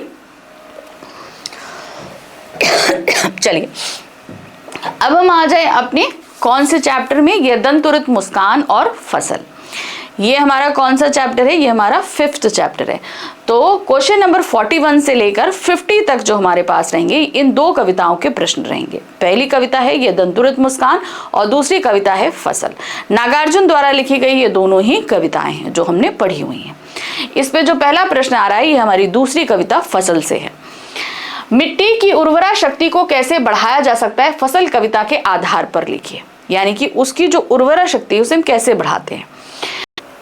नागार्जुन की कविता फसल के अनुसार मिट्टी की उर्वरा शक्ति को अनेक नदियों के पानी के जादू, लाखों लोगों के हाथों के स्पर्श यानी कि उनका परिश्रम जो उनकी मेहनत होती है, और हजारों खेतों की मिट्टी के गुणधर्म यानी कि पोषक तत्व जो हमें मिट्टी से मिलते हैं से बढ़ाया जा सकता है। यह सूर्य की किरणों और हवा की थिरकन के सहयोग से उपजा बनती, यानी कि कहीं ना कहीं जो ये फसल है वो इन सभी के सहयोग से बन रही है, जो प्राकृतिक उपादान भी है और मनुष्य का परिश्रम भी है।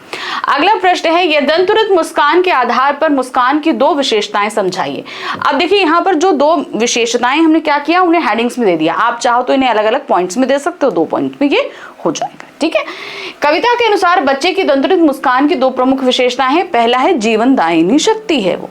बच्चे के नए नए दांतों वाली दंतुरित मुस्कान इतनी मनमोहक और प्रभावशाली होती है कि कवि को लगता है कि यह मृत व्यक्ति या निराश व्यक्ति में भी प्राण फूंक सकती है, जिससे उसे जीवन जीने की प्रेरणा मिलती है, ठीक है। अगला प्रश्न क्या है, कठोरता का पिघलना, यानी कि जो लोग बहुत ही ज्यादा जिनका हृदय बहुत ज्यादा कठोर होता है उसके हिसाब से होता है कोमलता। इस मुस्कान की ये कोमलता इतनी अद्भुत है कि कठोर हृदय वाला व्यक्ति भी इससे प्रभावित होकर पिघल जाता है। कवि कहता है कि इस मुस्कान से बबूल और बांस यानी कि रूखे सूखे पेड़ भी शिवआलिका के फूल झड़ने लगते हैं, जिसका अर्थ है कि निष्ठुर व्यक्ति भी कोमल बन जाता है। तो इन दोनों को आप पॉइंट नंबर 1 और 2 में दे सकते हैं, क्योंकि अगर हम इनको हेडिंग्स में लिखेंगे तो ये कहीं ना कहीं वर्ड लिमिट के ऊपर चले जाएंगे, मगर चूंकि हमें आपको पूरी तरह समझाना था इसलिए हमने हेडिंग्स में इनको दे दिया, ठीक है। चलिए नेक्स्ट क्वेश्चन आ जाते हैं। शिशु के धूल धूसरित शरीर को देखकर कवि नागार्जुन ने क्या कल्पना की, पहला प्रश्न ये है। अब दूसरा प्रश्न ही क्या है, छोड़कर तालाब मेरी झोपड़ी में खिल रहे जलजात पंक्ति का भाव स्पष्ट कीजिए, ठीक है। तो मतलब क्या है कि उन्होंने जब बच्चे के धूल धूसर शरीर को देखा तो यही कहा था कि तालाब छोड़कर वो हमारे घर में खिलने लगा। तो दोनों क्वेश्चन के में आंसर यही लिखना है आपको। क्या है, शिशु के धूल धूसित यानी कि मिट्टी से सरे शरीर को देखकर कवि नागार्जुन की कल्पना हुई कि तालाब छोड़कर कमल का फूल खिल गया हो, यानी कि तालाब छोड़कर कमल का फूल क्या है, उनकी झोपड़ी में आकर खिल गया हो और वह अपनी झोपड़ी के सौंदर्य बिखेर रहा हो, या मानो अमृत कण झर रहे हो जिससे मृत प्राय व्यक्ति में भी जान आ जाएगी और कठोर हृदय भी कोमल हो उठता है। और यह सब बच्चे की मासूम निश्चल मुस्कान के कारण संभव होता है। अगला प्रश्न है, यह दंतुरित मुस्कान कविता में कवि ने मानव जीवन के किस सत्य को प्रकट किया है। अब मानव जीवन का कौन सा सत्य बताया है, ठीक है। शिशु की मनोहारी दंतुरित मुस्कान को देखकर कवि का मन सरसता स्निग्धता से भरकर आनंद हो उठता है, यानी कि उस जो एकदम कहते हैं ना कि प्योर एंड क्या कहते हैं एकदम जो बिल्कुल स्वार्थ रहित जिसको हम बोलते हैं वो मुस्कान होती है। वह अपने संघर्षों का श्रम भूल जाता है। इस प्रकार कविता के माध्यम से कवि ने समाज को संदेश दिया है कि पारिवारिक जीवन अच्छा है। हम अपने जीवन में बहुत स्ट्रगल करते हैं, मगर जो पल हम परिवार के साथ बिताते हैं वो शायद हमारे लिए बहुत ही ज्यादा अनमोल होते होते हैं। इससे मनुष्य के मन में आनंद और उत्साह का संचार होता है और वह अनेक कठिनाइयों को सरलता से पार कर देता है। यानी कि कहीं ना कहीं हमारे परिवार का प्रेम हमें क्या करता है, एक बूस्टर देता है, कहीं ना कहीं आगे बढ़ने के लिए हमें प्रेरित करता है। अगला प्रश्न है, फसल कविता सामूहिक कार्य का अच्छा उदाहरण है, इस कथन पर टिप्पणी दीजिए। अब देखिए क्या फसल क्या है, जितनी भी प्रकृति है वो मिलकर और मनुष्य मिलकर एक फसल को बनाते हैं। तो यानी कि कहीं ना कहीं मिलकर बात कर रहे हैं, है ना। एक नहीं, दो नहीं, हजारों नदियों का पानी, एक नहीं, दो नहीं, क्या कहते हैं, हजारों मिट्टियों के गुणधर्म। तो कहीं ना कहीं सब मिलकर समूह में जब एक साथ काम करते हैं तब एक फसल तैयार होती है। फसल कविता सामूहिक कार्य का एक उत्कृष्ट उदाहरण है, क्योंकि इसमें फसल के सृजन के लिए विभिन्न तत्वों के एक साथ काम करने की आवश्यकता को दर्शाया गया है। अलग अलग चीजें क्या है, सब एक साथ काम कर रही हैं। लाखों लोगों के हाथों का स्पर्श है, ढेर सारी नदियों के पानी का जादू है, हजारों खेतों की मिट्टी का गुणधर्म है, सूर्य की किरणों का रूपांतरण है और हवा की थिरकन, सभी मिलकर फसल की उन्नति और समृद्धि में योगदान करते हैं। कहीं ना कहीं क्या कर रहे हैं, उसमें कॉन्ट्रीब्यूट कर रहे हैं मिलकर। इन सभी तत्वों का सामूहिक प्रयास ही फसल को सफलता और उत्पादकता को सुनिश्चित करता है, जिससे यह स्पष्ट होता है कि कृषि में सामूहिक कार्य का कितना महत्वपूर्ण स्थान है।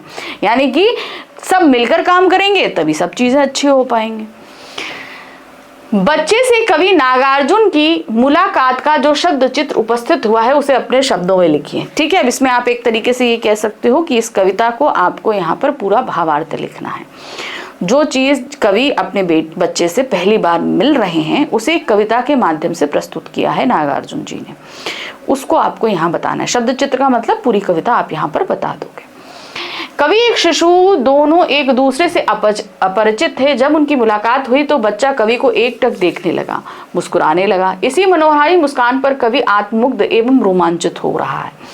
कवि अपनी प्रसन्नता को व्यक्त करते हुए कह रहा है कि मानो मेरी झोपड़ी में कमल के फूल खिल रहे हों। कवि बालक की मुस्कान से इतना प्रभावित हो गया कि वह उस बालक को एकटक देखे जा रहा है और बालक भी कवि को लगातार देखे जा रहा है। शिशु की मुस्कान को देखकर वह अपने दुखों, परेशानियों एवं अप्रसन्नताओं को भूल जाता है।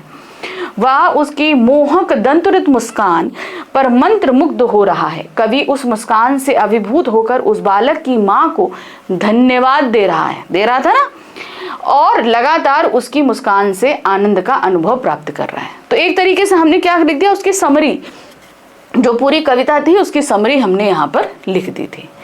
अगला प्रश्न है, बच्चा अनजान व्यक्ति की ओर किस प्रकार देख रहा है। ठीक है, देखता रहता है। यह दंतुरित मुस्कान कविता के अनुसार उसे देखकर कवि नागार्जुन क्या कहकर आंखें फेर लेते हैं। अब बच्चा क्या है, लगातार देख रहा है। अब उन्हें लग रहा है कि बच्चा कहीं थक ना जाए, तो इसलिए वो खुद अपनी आंखें हटाने की बात करते हैं, है ना। बच्चा अनजान व्यक्ति यानी कवि की ओर बिना पलक झपकाए लगातार देखता रहता है। वह उसे पहचानने का प्रयास कर रहा है, साथ ही उसके मन में आगंतुक के बारे में जानने का कौतूहल भी है। भाई जो आया हुआ है ये कौन है।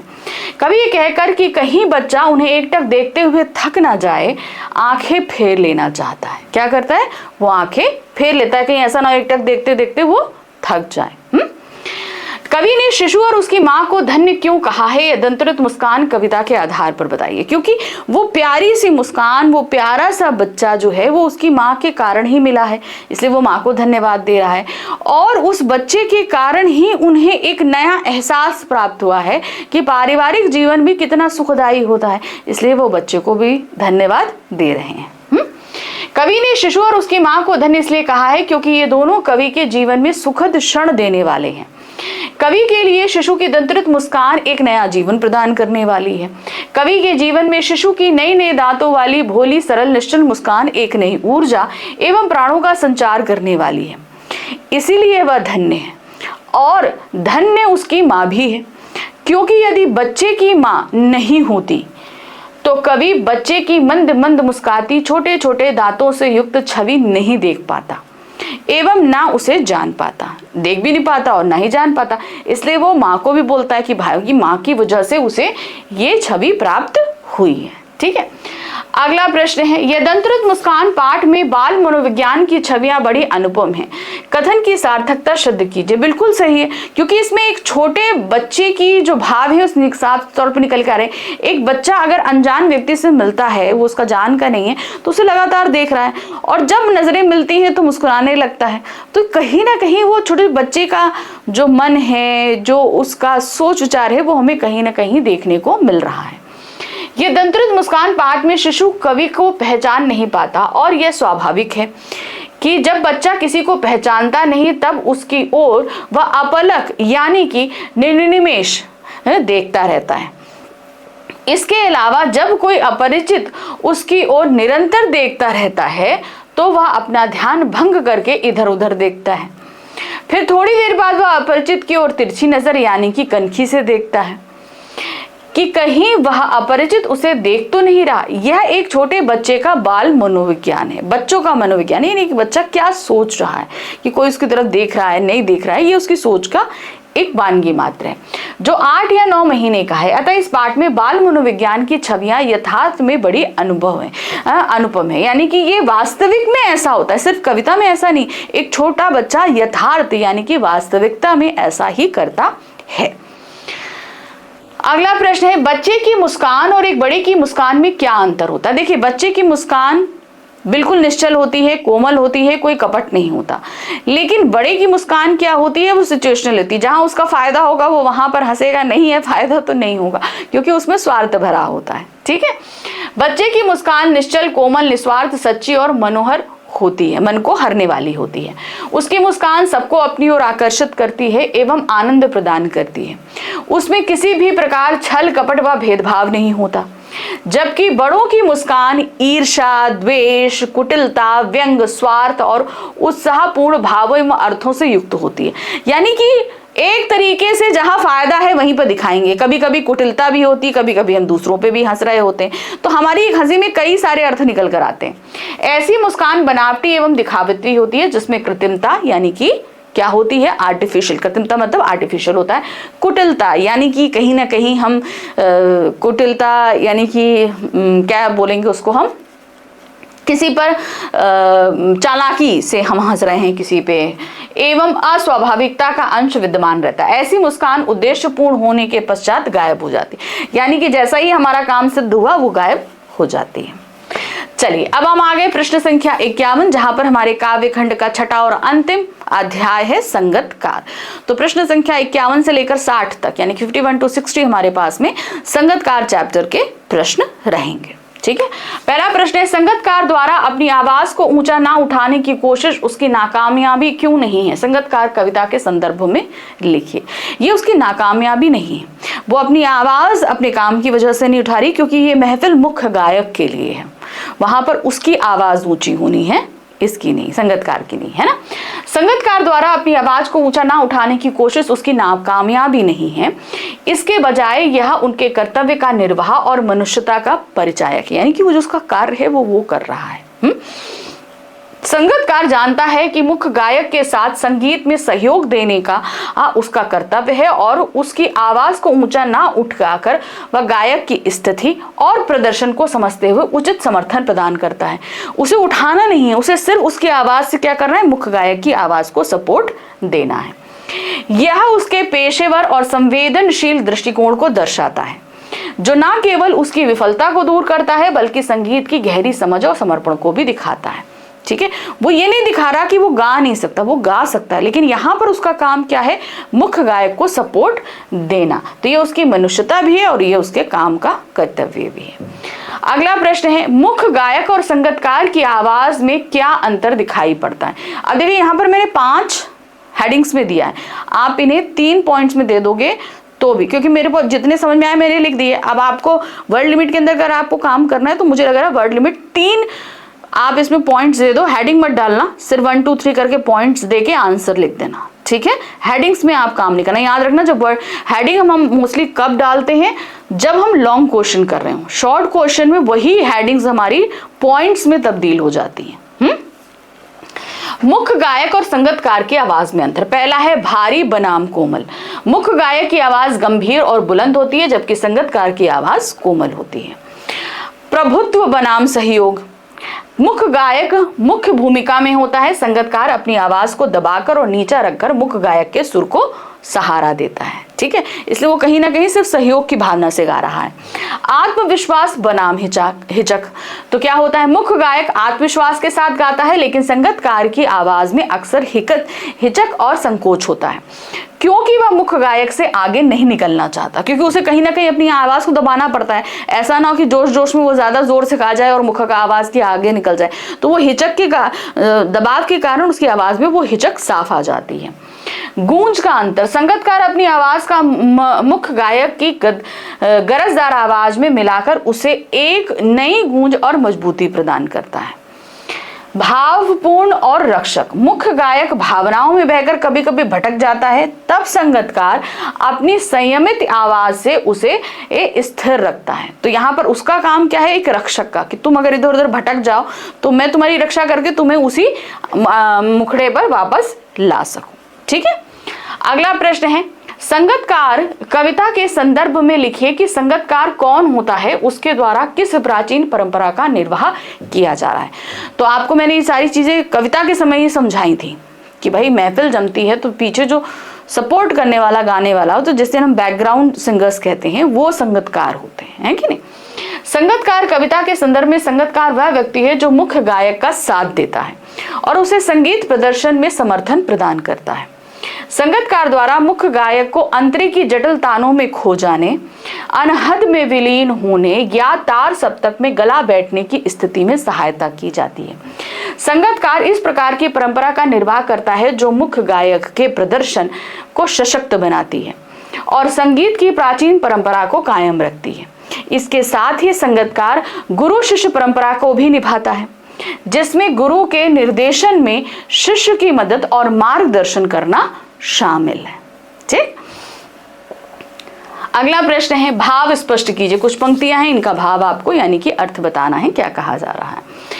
और उसकी आवाज में जो एक हिचक साफ सुनाई देती है या अपने स्वर को ऊंचा ना उठाने की जो कोशिश है, उसे विफलता नहीं, उसकी मनुष्यता समझा जाना चाहिए। ठीक है, अगर भाई पंक्ति, मैंने सारी पंक्तियां आपको समझाई हुई हैं। मान लो अगर किसी भी चैप्टर से कोई पंक्तियां अगर आपके भाव के रूप में आती है तो आप अर्थ तो लिख लोगे, लेकिन इसकी स्टार्टिंग और एंड किस तरीके से करना है ये आपको पता होना चाहिए। क्योंकि जब हम भाव लिखते हैं ना, तो हमें संदर्भ, प्रसंग और प्लस भावार्थ तीनों चीजें इंक्लूड करनी है, लेकिन इन्हें अलग अलग नहीं करना है। 25 शब्दों के अंदर हमें ये सारी चीजें बयां करनी पड़ती हैं, तो एक एक दो लाइन के अंदर ये सारी चीजें हमें करनी है। कैसे करनी है ये बताने के लिए मैंने आपके लिए ये प्रश्न रखा है। देखिए, प्रस्तुत पंक्तियां मंगलेश डबराल द्वारा रचित संगतकार कविता से ली गई। अब यहां तक आपका क्या हो गया, संदर्भ, जिसमें कवि यह बताने का सफल प्रयास कर रहा है कि गायन के दौरान मुख्य गायक का साथ देने वाला संगतकार की भूमिका को नकारा नहीं जा सकता। यहां तक का प्रसंग हो गया। ठीक है, अब आ जाएगा भावार्थ। कवि के अनुसार संगतकार की आवाज में संकोच स्पष्ट सुनाई देता है, परंतु उसकी अयोग्यता ना होकर अपने मुख्य गायक के प्रति उसका श्रद्धा भाव होता है। इसी श्रद्धा भाव के कारण वह सतर्क रहता है उसकी आवाज मुख्य गायक के ऊपर ना चली जाए, जिससे मुख्य गायक की पहचान और उसके अस्तित्व को कम ना हो जाए। मुख्य गायक का मान सम्मान की रक्षा करने में वह अपना बड़प्पन समझता है। वह कितना भी उत्तम गायक हो, परंतु स्वयं को मुख्य गायक से कम ही रखता है। कवि ने संगतकार के ऐसे संकोच को उसकी विफलता ना बताकर उसके मानवीय गुणों को संपन्न बताया है। तो भावार्थ थोड़ा लंबा है, बीच की एक दो लाइन हटा के लास्ट वाली लाइन जरूर आप लेना, बीच की लाइन हटा कर देना। तो कहने का मतलब ये होता है कि जब भाव स्पष्ट हो रहा हो तो उसमें संदर्भ, प्रसंग और भावार्थ हमें तीनों चीजें रखनी पड़ती है। अगला प्रश्न है, कवि के अनुमान से संगतकार मुख्य गायक का छोटा भाई, शिष्य या दूर का रिश्तेदार क्यों है। अब आप बताइए क्यों बताया गया कि ये दूर का रिश्तेदार या समथिंग कुछ ऐसा है। देखते हैं, कवि को गायक और संगतकार के संबंधों का ठीक ज्ञान तो नहीं है, लेकिन वह उनके संबंधों को देखकर एक अनुमान लगाता है। उसके अनुमान से संगतकार गायक का कोई बहुत नजदीकी प्रियजन, उसका प्रिय शिष्य, छोटा भाई या दूर का रिश्तेदार हो सकता है, जो उसके कठिन समय में उसका साथ देने को तैयार है। वह मुख्य गायक की हर आज्ञा का पालन करता है। तो इसीलिए वो सोच रहे हैं छोटा भाई है या शिष्य है या दूर से चलकर आया हुआ रिश्तेदार है, क्योंकि वो उसकी हर आज्ञा का पालन कर रहा है। मुख्य गायक के साथ संगतकार का होना क्यों आवश्यक है। ठीक है, अब बताया गया क्योंकि भाई वो अकेला महफिल में, उसको एक सपोर्ट चाहिए कि कभी कभी उसका गला थकता है तो वो रुके, तो उस समय महफिल को कोई साथ में रखे, है कि नहीं। मुख्य गायक के साथ संगतकार का होना आवश्यक है क्योंकि वह सुर लय को बनाए रखता है, मुख्य गायक की तकनीकी और भावनात्मक सहारा देता है, संगीत में सामंजस्य और गुणवत्ता लाता है और मुख्य गायक के भटकने पर उसे वापस सही राह पर लाता है, जिससे प्रस्तुति प्रभावी और संपूर्ण बनती है और गायक को अकेलापन महसूस नहीं होता। तो मतलब क्या हो रहा है, वो कई तरीके से उसे सपोर्ट कर रहा है, इसलिए एक गायक के साथ संगतकार का होना बहुत जरूरी हो जाता है। चलिए अगला प्रश्न है, संगतकार की आवाज में हिचक क्यों सुनाई देती है? क्यों हिचक सुनाई दे रही है? तो ये तो हम आपको कई बार बता चुके हैं कि जाहिर सी बात है वो हिचक इसलिए है क्योंकि वो अपनी आवाज को कहीं ना कहीं मुख्य गायक से नीचे रखना चाहता है, इसलिए उसे दबाने की कोशिश करता है, तो वो सीधी उसे हिचक सुनाई देती है। संगतकार की आवाज में हिचक इसलिए प्रतीत होती है क्योंकि वह अपनी कला को मुख्य गायक के आगे नहीं करना चाहता। कला मतलब क्या हो गया? अपनी आवाज को, अथवा वह मुख्य गायक से आगे नहीं निकलना चाहता। वह अपनी आवाज को मुख्य गायक से ऊंचा नहीं उठने देता ताकि मुख्य गायक की महत्ता कम ना हो। यह हिचक उसके विनम्रता और मनुष्यता का प्रतीक है। वह मुख्य गायक को गाने का पूरा श्रेय देना चाहता है। इसके अलावा संगतकार अपनी कला में भी कुशल होता है, इसलिए वह अपनी आवाज को नियंत्रित कर सकता है। वह जानता है कि कब और कैसे अपनी आवाज का उपयोग करना है और किस मौके पर मुख्य गायक का साथ देना है, यानी कि वो कहां पर इस्तेमाल करे, कहां पर आवाज साथ दे, इस चीज को वो अच्छी तरह जानता और समझता है। अगला प्रश्न है, संगतकार मुख्य गायक को किस प्रकार संभालता है? वह गायक को किसकी याद दिलाता है? वो याद दिलाता है कि जब मुख्य गायक खुद नौसिखिया था तो उस समय की वो याद दिला रहा है। जब मुख्य गायक अनहद की जटिल तानों में खो जाता है तब संगतकार मुख्य गायक के सुर में सुर मिलाकर और स्थायी पंक्ति को गाकर उसे संभालता है।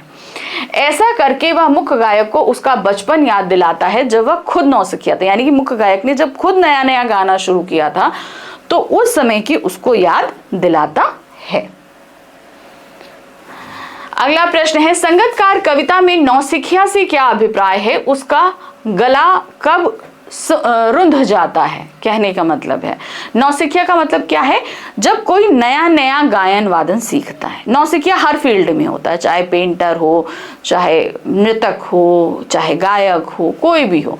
तो हम जब कोई नई चीज सीखते हैं तो क्या होता है? नौसिखिया होते हैं, धीरे धीरे उसमें हम पारंगत होते हैं, प्रैक्टिस कर करके, अभ्यास कर करके। तो यहाँ पर नौसिखिया से प्रॉब्लम मतलब यही है। अब उसका गला कब सुंध जाता है, रुंध जाता है, यानी कि जब वो तार सप्तक में लगाता है तब उसका गला क्या होता है? वो रुंधने लगता है ना। चलिए देखते हैं।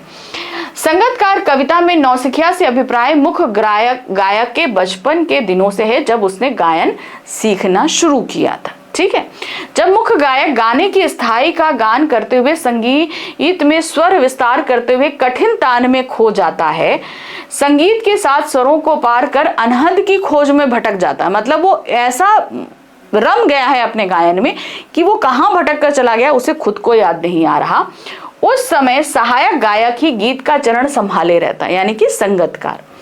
वह सहायक ठीक समय गायन के साथ ऐसे गायन करता है जैसे यात्री के पीछे छूटे हुए सामान को समेट रहा हो। ठीक है, कोई यात्री जा रहा है, उसके पीछे उसका सामान अगर गिर गया तो कोई समेट रहा है। उसी तरीके से जो मुख्य गायक गा रहा है, अगर वो कहीं भटक जाता है तो उसे सपोर्ट देने का काम कौन करता है? संगतकार करता है। सहायक गायन की भूमिका ऐसी होती है मानो मुख्य गायक को उसके आरंभिक दिनों की याद दिला रहा हो, यानी जब उसने गायन सीखना शुरू किया हो उन दिनों की याद दिलाता है। यानी कि मुख्य गायक ने जब गाना शुरू किया था तो उन दिनों की कहीं ना कहीं उसे याद दिलाता है। अगला प्रश्न है, संगतकार जैसे व्यक्ति संगीत के अलावा और किन किन क्षेत्रों में दिखाई देते हैं?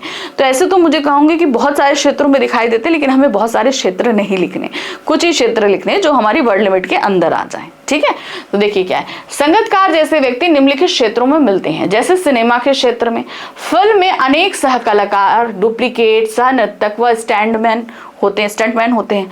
तो ये कहीं ना कहीं क्या होते हैं? पर्दे के पीछे छुपे रहते हैं, इनका कोई हमें दिखाई नहीं देता। हम जब पिक्चर देखते हैं तो हमें लगता है कि वो सब हीरो काम कर रहा है, लेकिन इनके पीछे बहुत सारे लोग होते हैं। भवन निर्माण क्षेत्र में मजदूर जो भवन का निर्माण करते हैं, हम जब जाते हैं तो बोलते हैं अरे भाई घर बहुत अच्छा है, लेकिन उसको बनाने के पीछे जो मजदूर थे उन्हें हम जानते तक नहीं।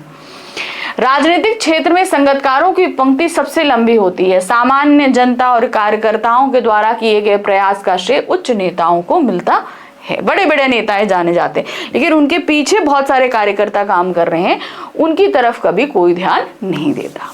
ठीक है, तो ये थे हमारे काव्यखंड के टॉप 60 क्वेश्चन, जिन्हें आप अच्छे से पढ़ लीजिए। इसके अलावा अगर आपको लगता है कि मेरे पास टाइम और है, मैं पढ़ सकती हूँ, करता हूँ, तो आप हमने जो आपको चैप्टर में मोस्ट इंपॉर्टेंट क्वेश्चंस कराए हैं उन्हें भी आप पढ़ सकते हो।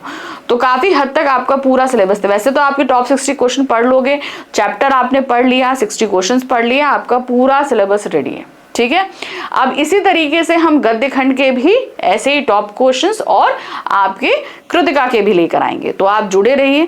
चैनल सब्सक्राइब नहीं किया है तो उसे करिए, नोटिफिकेशन बेल ऑन करिए, क्योंकि आपके पास में ये क्वेश्चंस आ रहे हैं जल्दी। मैं चाह रही हूँ कि फरवरी के 1.5 वीक में मैं आपका पूरा सिलेबस खत्म कर दूँ। ठीक है, क्योंकि इसके बाद आपके एग्जाम्स जो शुरू होंगे तो तब तक आपको वो तैयारी करनी होगी। ठीक है, तो जुड़े रहिए। वीडियो कैसा लगा, कितना हेल्पफुल है, आप जरूर कमेंट बॉक्स में बताइएगा। और हाँ, चैनल को लाइक, सब्सक्राइब, शेयर तो करना ही है कि नहीं। चलिए मिलते हैं आगे। Thank you for watching, bye bye.